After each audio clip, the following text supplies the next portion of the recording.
હૈદરાબાદમાં નવા ભાજપ પ્રમુખ એન રમચંદર રાવનું પાર્ટી કાર્યાલય ખાતે ભવ્ય સ્વાગત. હૈદરાબાદમાં નવા ભાજપ પ્રમુખ એન રમચંદર રાવનું પાર્ટી કાર્યાલય ખાતે ભવ્ય સ્વાગત. નવનિયુક્ત તેલંગાણા ભાજપ પ્રમુખ એન રમચંદર રાવને હૈદરાબાદના પાર્ટી કાર્યાલય ખાતે ભવ્ય સ્વાગત આપવામાં આવ્યું. પાર્ટીના વરિષ્ઠ નેતાઓ, કાર્યકરો અને સમર્થકોની ઉપસ્થિતિમાં રમચંદર રાવે સત્તાવાર રીતે પ્રદેશ પ્રમુખ પદની જવાબદારી સંભાળી. પાર્ટીના પૂર્વ પ્રમુખ જી કિશન રેડ્ડી સહિત અનેક અગ્રણીઓએ તેમને શુભેચ્છા પાઠવી હતી. કાર્યાલયમાં ફુલહાર, તાળીઓ અને જયઘોષ સાથે રાવનું ઉષ્માભર્યું સ્વાગત થયું.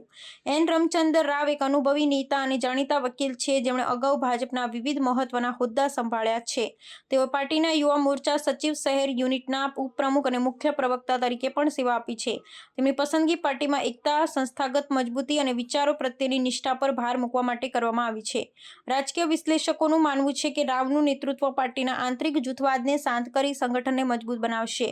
રાવની નિમણૂકથી પાર્ટીમાં કેટલાક અસંતોષના સ્વરો પણ ઉઠ્યા છે. ખાસ કરી હૈદરાબાદના વિવાદાસ્પદ ધારાસભ્ય ટી રાજાસિંહે તેમના નિયુક્તિના વિરોધમાં પાર્ટીથી રાજીનામું આપ્યું છે. તેમ છતાં કેન્દ્રીય નેતૃત્વએ એક જૂથમુક્ત અને અનુભવી નેતાને પસંદ કરી સ્પષ્ટ સંદેશો આપ્યો છે કે પાર્ટી માટે નિષ્ઠા અને સંગઠન મહત્વપૂર્ણ છે, માટે લોકપ્રિયતા નહીં.